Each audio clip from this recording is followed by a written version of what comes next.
Hello and welcome to ETBFSI and ETCFO.com by the Economic Times. My name is Amol Dethe. I'm going to explain Union Budget 2026 in 7 key points. This year, the government has focused on services, manufacturing, new age businesses, ease of doing business, ease of living, and several big announcements have been made. So let's go one by one. First is finance market. The finance minister has proposed a high-level banking committee for the larger growth of Vikasit Bharat.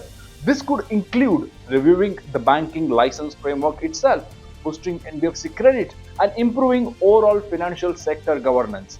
On the number sides, FY26 expenditure is pegged at Rs 56 lakh crore with the fiscal deficit below 4.5%. For FY27, the fiscal deficit is estimated at 4.3% of GDP, and the debt to GDP ratio is also expected to improve slightly to 55.6%, down from 56.1% from last year. On the capital market side, the securities transaction tax on future has been increased from 0.02% to 0.05%, which is a dampener for the market. My second point is India's economic trajectory and reform express. The finance minister emphasized that more than 350 reforms, including GST and DTC, have been implemented to push the reform express of India.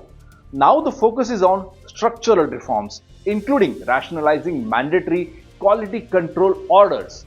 The central government is also working with state governments to reduce compliance burdens, aligning with recommendations from the recent economic survey. My third point here is focus on new age businesses. The budget continues to support new age businesses with dedicated schemes. This includes the scheme for rare earth permanent magnets covering research, mining, processing, and manufacturing.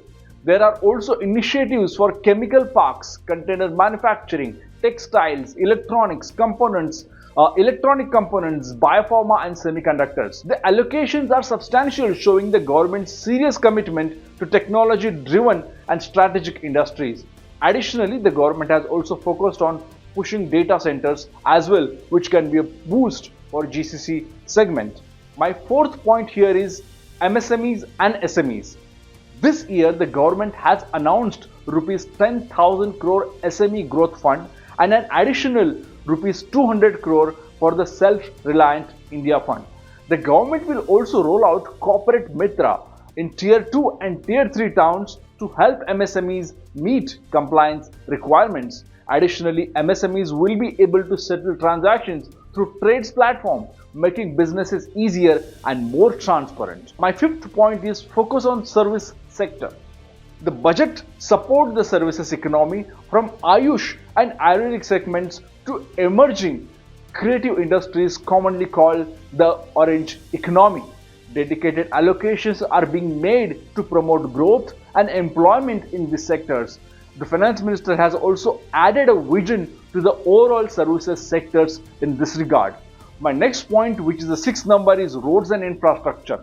For financial year 27, the government has allocated Rs 12 lakh crore for infrastructure, which is up from 11 lakh crore compared to last year. The Northeast will benefit from the Purvayan initiatives and high-speed trains. Railway allocations have been also increased by 10%, supporting connectivity, regional development, and economic growth.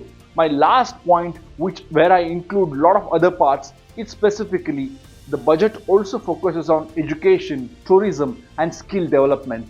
There will be a girls' hostel in every district, along with a focus on university townships and the National Institute of Hospitality. To boost employment in tourism, the government plans to upskill 10,000 guides, improving both livelihoods and the sector's overall competitiveness. And that's your quick snapshot of the Union Budget 2026 in 7 points. Stay tuned, stay connected.